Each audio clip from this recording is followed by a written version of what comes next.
তুমি এখানে কি করছো? তুমি এখানে কি করছো বলো? কি হয়েছে ম্যাডাম? এই লোকটা এখানে কি করছে? কি করছে এই লোকটা? মানে ওনাকেই তো কালকে নদী থেকে উদ্ধার করে আনা হয়েছিল, আর উনিই তো আপনার স্বামী। না, কখনো না, কখনো না। উনি আমার কেউ হন না, কেউ না। আপনি কি বলছেন ম্যাডাম? আপনি তো তেজ বসু মল্লিকের স্ত্রী, রাইট? আর তেজ বসু মল্লিকের নাম আর কন্ট্যাক্ট ডিটেলস রেজিস্টারে আছে, দেখুন। ও একটা অমানুষ, ও একটা পশু। মিস্টার বসু মল্লিকের নখের যোগ্য না। এই যে তুমি ভালো করে শুনে রাখো, তোমার এই চালাকি। ম্যাডাম ছাড়ো, ছাড়ো না আগে। তোমার এই চালাকি আমার সামনে চলবে না, বুঝতে পেরেছো ম্যাডাম? তোমাকে দেখে আমি আর ভয় পাই না সার্থক চ্যাটার্জি। যদি ভালো চাও তাহলে বলো মিস্টার বসু মল্লিক কোথায়? তুমি মিস্টার বসু মল্লিকের কি ক্ষতি করেছো, কেন করেছো, বলো বলো। আমার আগে বোঝা উচিত ছিল তুমি কোনো ভালো মানুষকে টার্গেট করবে। আমি তোমার সব অপরাধের ঘোড়া সবার সামনে ভেঙে ফেলেছি। তুমি চুপচাপ বসে থাকতে পারো না, কিন্তু সার্থক চ্যাটার্জি, ছেড়ে দাও। সার্থক চ্যাটার্জি, সাহস থাকলে আমার সাথে লড়ো, সামনাসামনি ময়দানে নেমে লড়ো। আমি তোমাকে উচিত শাস্তি দেবো, উচিত শাস্তি। মিস্টার বসু মল্লিককে এর মাঝখানে টেনো না। আর বলো মিস্টার বসু মল্লিক কোথায়? কি ক্ষতি করেছো ওনার, বলো। ম্যাডাম প্লিজ আপনি শান্ত হন। আপনি কি করছেন? ওনার ক্রিটিক্যাল অবস্থা, উনি সারা রাত মৃত্যুর সাথে লড়াই করেছেন। প্লিজ ছেড়ে দিন। মৃত্যুর সঙ্গে লড়াই করে এই লোকটার বেঁচে যাওয়া উচিত হয়নি। এরকম পাপী মানুষদের পৃথিবী থেকে চলে যাওয়াই ভালো। ভগবান ওকে ছেড়ে দিয়েছে, কিন্তু আমি ওকে কিছুতেই ছাড়বো না, কিছুতেই না। ততক্ষণ ছাড়বো না যতক্ষণ না ও বলছে যে মিস্টার বসু মল্লিক কোথায়। বলো কোথায় মিস্টার বসু মল্লিক, কোথায় আছে? সিস্টার, আপনি ওর সহজ সরল মুখ দেখে, অভিনয় দেখে ভুলে যেতে পারেন, কিন্তু আমি না। বলো মিস্টার বসু। এই ধাগা, এটা তো আমি মিস্টার বসু মল্লিকের হাতে বেঁধে দিয়েছিলাম। এটা তোমার কাছে কি করে এলো? বলো, তোমার কাছে কি করে এলো? মিস্টার বসু মল্লিক কোথায়?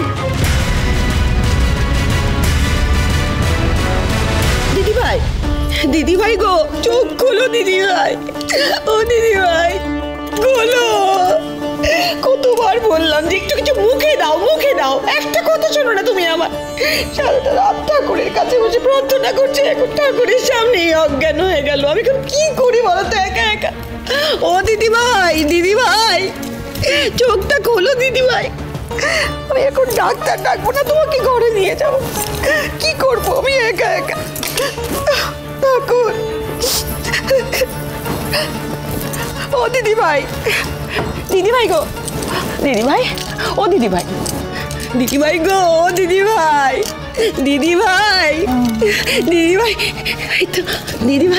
ও দিদিভাই, ওঠো। গজানন আমাদের ভালো খবর দিয়েছে। হ্যাঁ, খবর মানে? খবর বল। আমাদের তেজকে পাওয়া গেছে, তেজ হসপিটালে আছে দিদিভাই। তুই সত্যি বলছিস মেজো? দিদিভাই, একটা অ্যাক্সিডেন্টে ওর কতটা আঘাত লেগেছে সেটা তো আমরা জানি না, কিন্তু হসপিটালে আছে। চোর ঠাকুর, জ্যোৎস্না, বাড়ির সবাই ওর কাছে আছে দিদিভাই। তুমি দেখো আমাদের গজানন আমাদের তেজকে ঠিক সুস্থ করে তোমার কোলে ফিরিয়ে আনবে। দুশ্চিন্তা করো না দিদিভাই। গজানন, আমার ছেলেকে এত বড় শাস্তি কেন দিচ্ছ গো? এই প্রথম মা আমাদের ওপর দায়িত্ব দিয়ে তীর্থে গেছে। আমার ছেলেটাকে তুমি এত বড় বিপদের মধ্যে ফেললে আমি কি জবাব দেব মাকে? আমি হাত জোর করে বলছি গজানন, আমার ছেলেটাকে তুমি দেখে রেখো, ওকে তুমি বাড়ি ফিরিয়ে দাও। ওই মা হয়ে তোমার কাছে আমার ছেলে প্রাণ ভিক্ষে চাইছি গজানন, আমার ছেলেকে ফিরে দাও, আমার ছেলেকে ঠিক হয়ে যাবে। হ্যাঁ বলছি যে তোরা কি ওখানে পৌঁছেছিস? কেমন আছে তেজ? দাদা তুমি কোনো চিন্তা করো না, আমরা এই বিধানপুর হাসপাতালে পৌঁছে গেছি। হ্যাঁ, সুধা একটু আগেই ঢুকেছে, আমরা এইমাত্র এলাম। একটুখানি সময় দাও, আমি পুরো ব্যাপারটা জেনে নিয়ে আমি তোমাকে জানাচ্ছি, রিং ব্যাক করছি। ওকে? হ্যাঁ রে, তাড়াতাড়ি তাড়াতাড়ি কল কর, এদিকে শ্রীমন্তীর খুব খারাপ অবস্থা। ঠিক আছে, আমি রাখছি এখন। শ্রীমন্তী,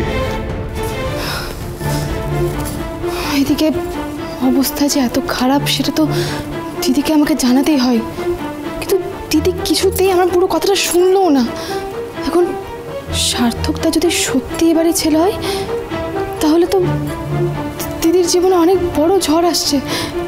ঠাকুর, মেয়েটা এতদিন এত কষ্ট পেয়েছে, এই সবে দুটো সুখের দিন দেখলো, আর তুমি এখনই এত বড় ঝড় আনলে। এত বড় ঝড়ও সামলাবে কি করে? কিন্তু এই ঝড় সামলানোর আগে ওকে তো আমাকে এই ঝড়ের ব্যাপারে সবটা জানাতে হবে। এতবার করে ফোন করলাম, ফোনটা পর্যন্ত ধরলো না। কি হচ্ছেটা কি ওদিকে, আমি কিচ্ছু বুঝতে পারছি না। শুনুন শুনুন, বলছি আমার দাদাভাই তেজ বসু মল্লিক এখানে আছেন? কোথায় আছে, কোন রুমে আছে বলুন না। দাদাভাই, দাদাভাই, আপনারা তেজ বসু মল্লিকের বাড়ির লোক? তাহলে 1 মিনিট এখানে দাঁড়ান, কিছু ফর্মালিটি সারার আছে। এই ফর্মটা ফিল আপ করুন। আচ্ছা, তার আগে প্লিজ আমায় বলুন আমার ভাই কেমন আছে? ভয়ের কিছু নেই তো? আসলে কাল রাতে নদীর পাড় থেকে দুজনকে গুরুতর অবস্থা এখানে আনা হয়েছে। এখন ওনাদের ট্রিটমেন্ট চলছে, তবে এখন কেমন অবস্থা সেটা দায়িত্বে থাকা নার্স এবং ডাক্তাররা আপনাদের জানিয়ে দেবে। মিস্টার বসু মল্লিকের সাথে যা যা জিনিস পাওয়া গেছে আপনারা সেগুলো একটু দেখে নিন।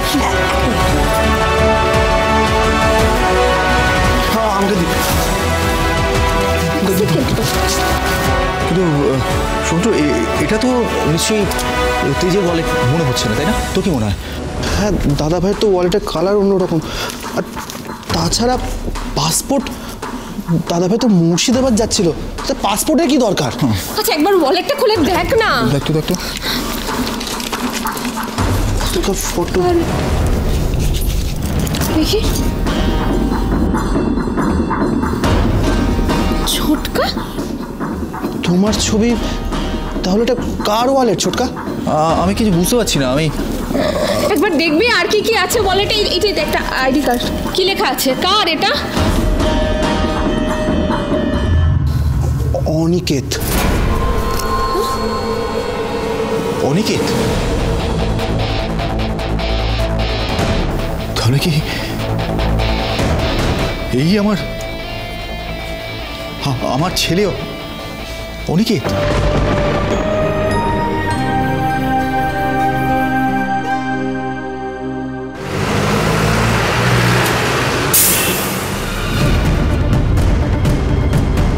বলো বলো, আমি তোমাকে শেষবারের মতো সুযোগ দিচ্ছি।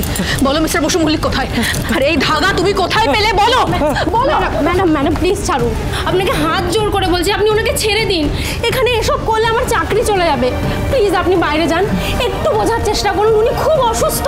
না, উনি অসুস্থ নন, উনি ভান করছেন, সবটাই ওনার ভান। এই লোকটা একজন ঠক, চোর, চালবাজ লোক। আপনি ওর কথা না ভেবে আপনি পুলিশ ডাকুন, আমি ওকে পুলিশের হাতে তুলে দেব। আর যতক্ষণ না এই লোকটা বলবে যে মিস্টার বসু মল্লিক কোথায়, আমি ওকে ছাড়বো না, কিছুতে আমি ওকে ছাড়বো না।